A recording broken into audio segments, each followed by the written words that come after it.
This Create Cell Bank module is on mental visualization techniques. And the purpose is to loosen up your visual thinking and ideation capabilities, both of which are a key part of innovation processes. Now, just as a warm-up, we're going to start with the famous 9 dots problem, or as I call it, the 3x3 array problem, engineer. This is documented by Professor Jim Adams in his book, Conceptual Blockbusting, which is shown on the left. And that's Jim. He loved to rebuild old farm equipment. He's one of the coolest professors at Stanford. And then there's the 3x3 array problem. So this is where I learned it, but you can too. So the purpose of the 9 dots problem is to draw 4 line segments without lifting your finger, pen, or pencil, and touch all 9 dots. Before you put pen to paper, I know you don't have a paper yet, but this is in your head. Try to solve this problem in your head with your eyes closed. 9 dots, 4 lines. Well, I can see how to get 8 of those dots, the ones along the perimeter, really easy with 4 lines. But how do you get the 5th or the 9th in the middle? So on a sheet of paper, sketch or draw the 3x3 array and try it with just your finger. So you can just see if you can do it. And there's no right or wrong answer. The purpose is to develop your skills. So now make 4 or 5 copies of the 3x3 array of dots on an 8.5 by 11 sheet of paper. And if you have access to a copier or a printer, print it out. And if not, just sketch out 4 or 5 originals, because we're gonna use them. So now the 9 dots problem, it truly illustrates the need for thinking outside the box. Now, why is that? It's because most of our brains will impose artificial constraints or boundaries. What do you think are some of the mental blocks that almost all of us get tricked by as we try to solve the 9 dots problem? Well, the first one is pretty obvious. Did a voice in your head tell you to stay within the lines? Because that's what we were taught in kindergarten. Don't color outside the lines. Stay within the lines. Make sure you do the border first and then color. So anyways, what we're taught is to create an artificial boundary. Did a voice in your head tell you you could only touch one dot or each dot once? Did a voice in your head tell you you couldn't fold, cut, or tear, or do something else to the paper? Well, that's going to be for some later problems, but I want to get you thinking in that dimension as well. Did a voice in your head tell you that the problem's impossible because you can draw a square with 4 lines? It covers 8 of the dots. But what about that center dot? So you quit. You say it's too hard. Or you realize that there's an infinite number of solutions because these are dots, they're not points. And, I could barely find one solution. How can there be an infinite number? And, the dots versus points, the angles of the lines, the lengths of the lines, there's thicknesses of the lines, there's all sorts of different ways. But if you're still working on the problem, try drawing the first line segment like this. Bam. The next one like this. Next one like this. Well, look, we got 7 out of the 9 with 3. How are we going to get those last 2? Bingo! We got 8 and 9. Now, this one extended beyond. It could have stopped right there, or it could have kept on going. And thus, you get the idea that the line segment is such that it contributes to the infinite number of solutions. So we did it. Each of the 9 dots got a line through it. Now, if you rotate it 90 degrees, you could solve it like this, or this, or this. Ooh, you could extend it. You could extend that line, or you could do both. But most folks have a difficult time breaking the imaginary boundary created by the 8 border dots, but not you anymore. So make sure you can solve the 9 dots problem easily.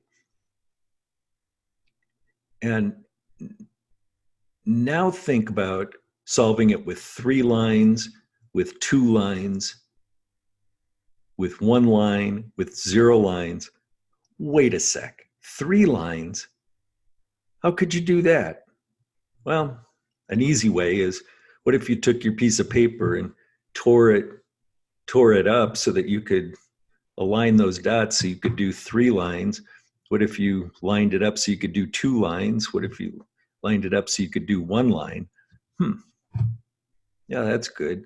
Well, you could cut the individual dots up and have 9 dots, and you could poke a pencil or a sharp object through the stack of 9, and that would be a 1-line solution.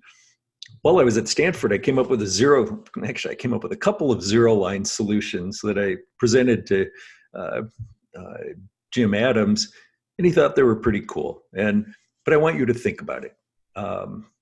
It's just, we've taken a very simple problem that was presented in 2D, and we talked about, well, how could we break the boundaries?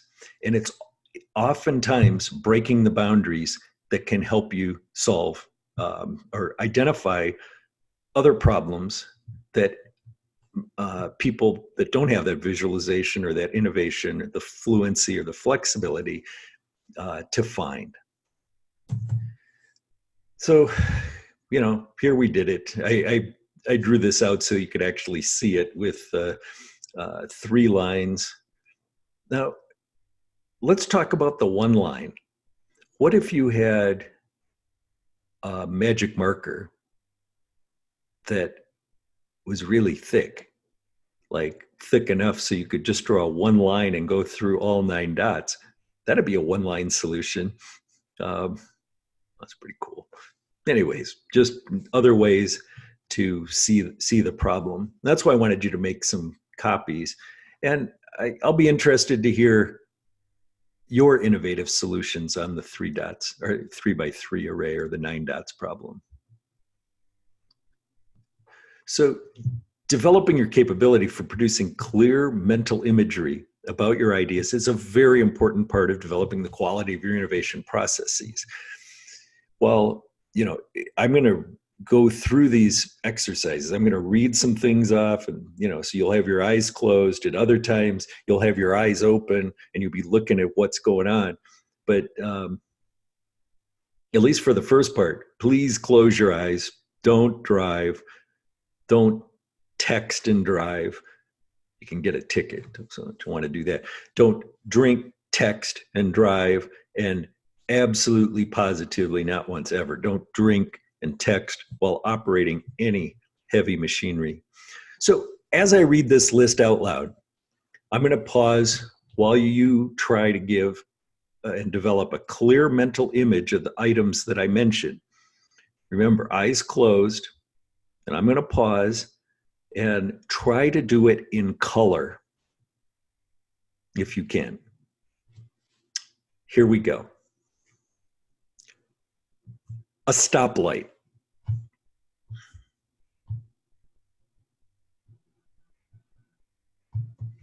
A stoplight showing green.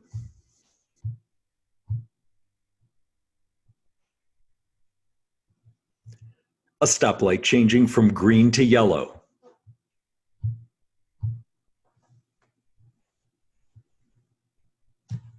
A stoplight changing from yellow to red.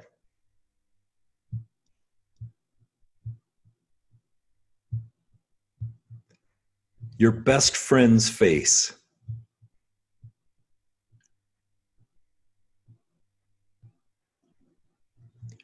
The shoes you're wearing today. Quick, your eyes are closed. Don't peek.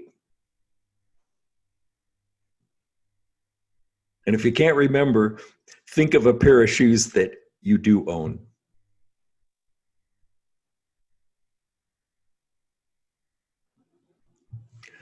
A ripe red apple in your hand.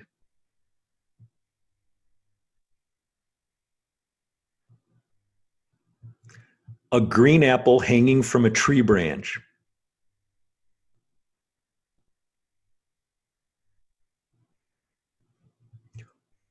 One blue marker.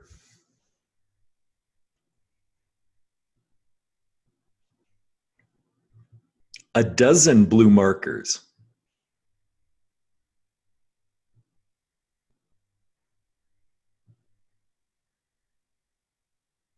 Well, I got to ask a question. Did you notice any difference in your visualization methods when I added quantity, like one or a dozen blue markers? You know, did you start with the quantity first, then do the marker, or did you start with the marker first and then do the quantity? It's just something to think about. Also, how many of you knew straight off the order of colors on a stoplight? Is green on top or bottom? You know, we all know yellow's in the middle, and is red on top or bottom? Well, there's the stoplight. Red on top, yellow in the middle, green on the bottom.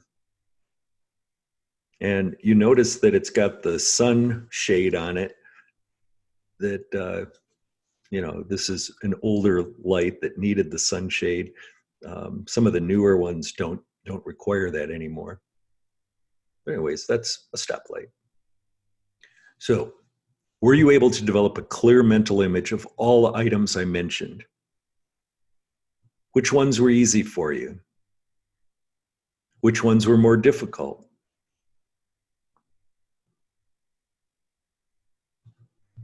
So pause and rewind the video and listen to the names of the objects again. And repeating this over and over will improve your mental imagery capability. So now, to help take that process further, let's reverse the order, where you see the image first and then you think about the description next. So I'm going to show you a picture. So I need you to open your eyes now, but I want you to say the name of the picture in your head, not out loud.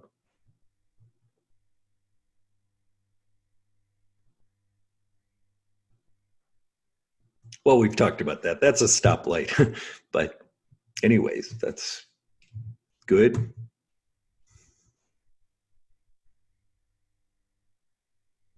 A stoplight showing green.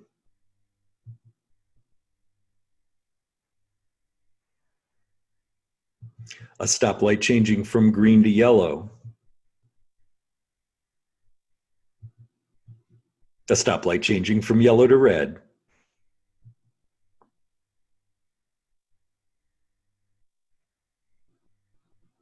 Well, that might not have been your best friend's face, but it was a good example.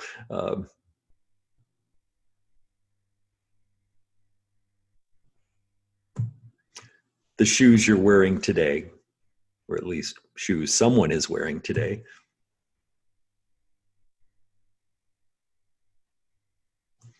A ripe red apple in your hand.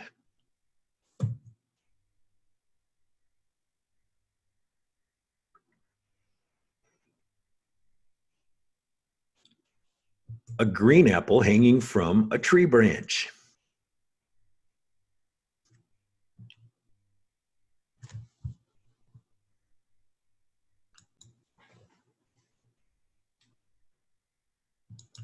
One blue marker.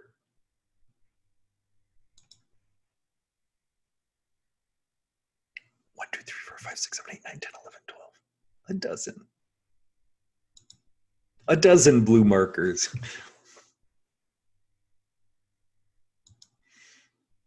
What difference in your mental visualization did you notice between the one blue marker and a dozen blue markers? You know, it was still a blue marker, but the quantity was different.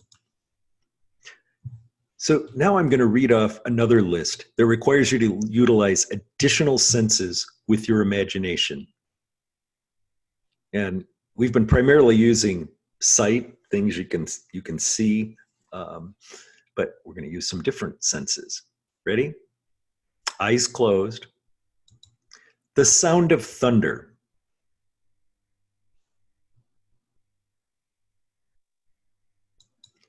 The taste of a hot pepper.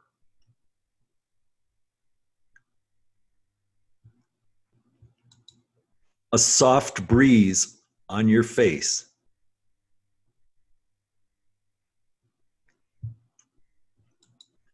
The feel of a kitten's soft fur.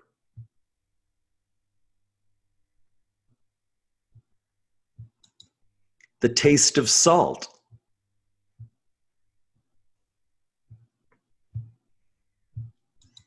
The sound of a kitten purring.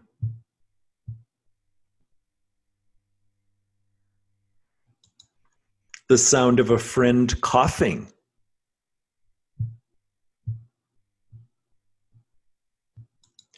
The sound of a friend saying your name.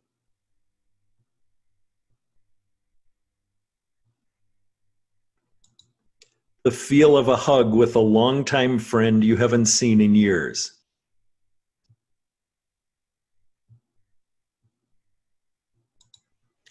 The smell of freshly brewed hot coffee.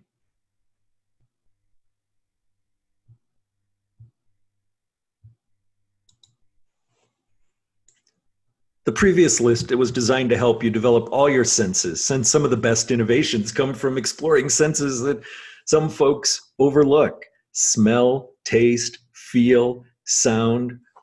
And this is what we're trying to go through in Create Cell Bank, is to look in areas that people aren't necessarily looking in. So, that's we're going to be exploring need areas in CSB. And if you only use your eyes, you might miss out on opportunities for innovation. Did you notice any sensory or cognitive differences between using your brain when you were provided with the following inputs? Stoplight and smell of hot coffee. Now, I just added in, or tea, if you're not a coffee drinker.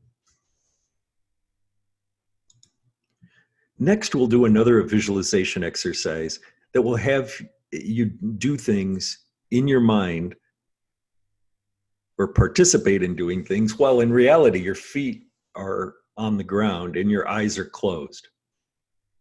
Now, for this, you might become disoriented.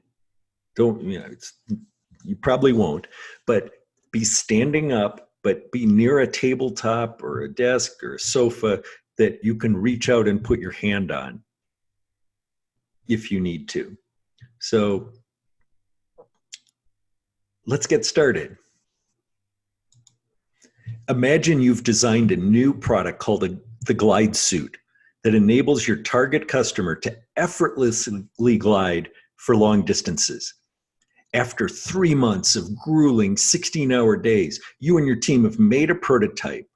Your test plan next calls for a live test.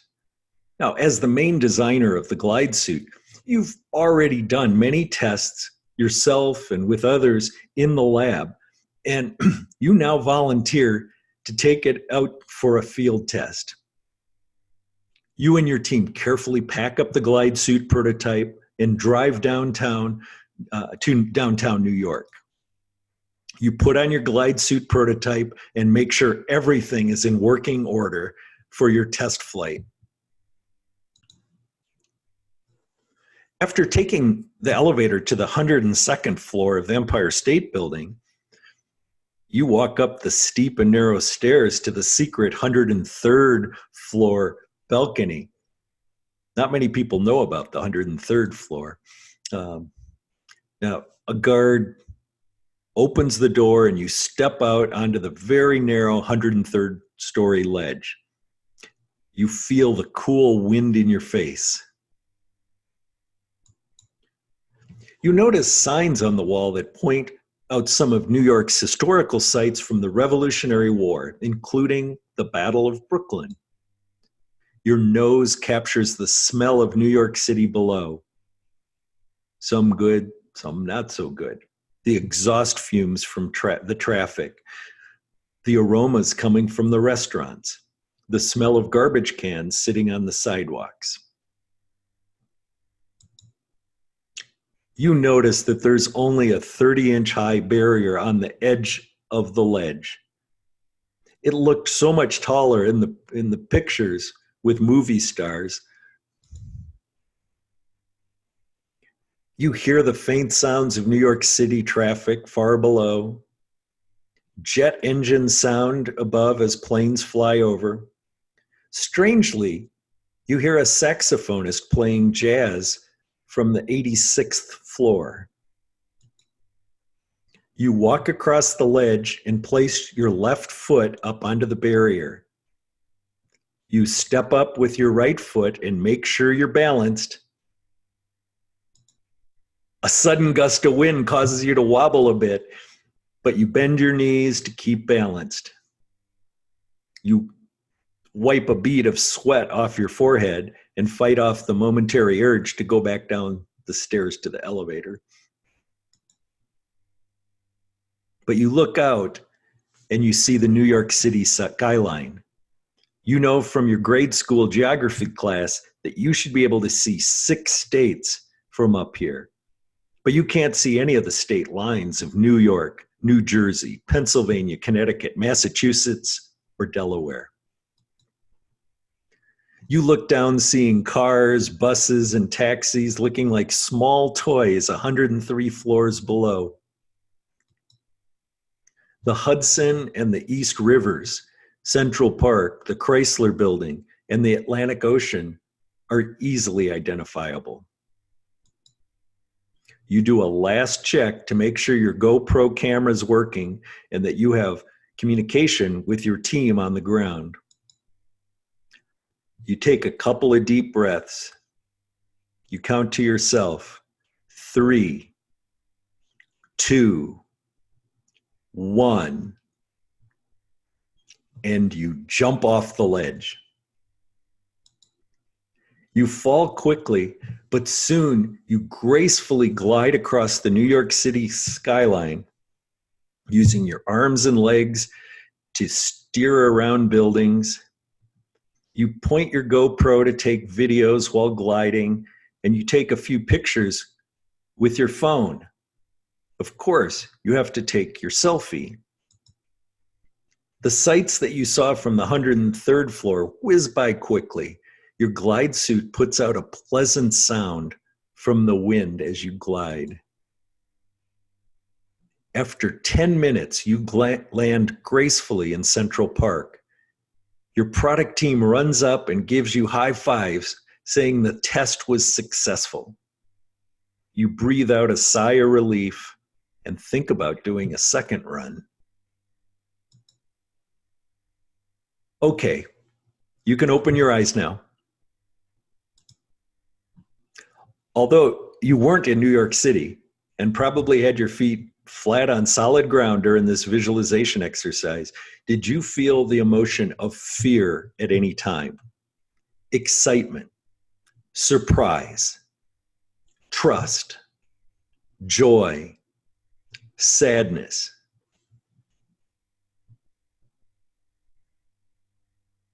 And if so, why?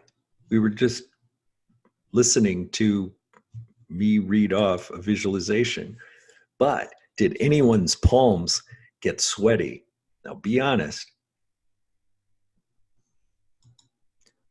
So repeating all of these mental visualization exercises will help develop your mental imagery capability, which will help you as we do market research. We look at trends and we try to envision what kinds of products would help address these user needs. And that's been the Create Cell Bank module on mental visualization techniques.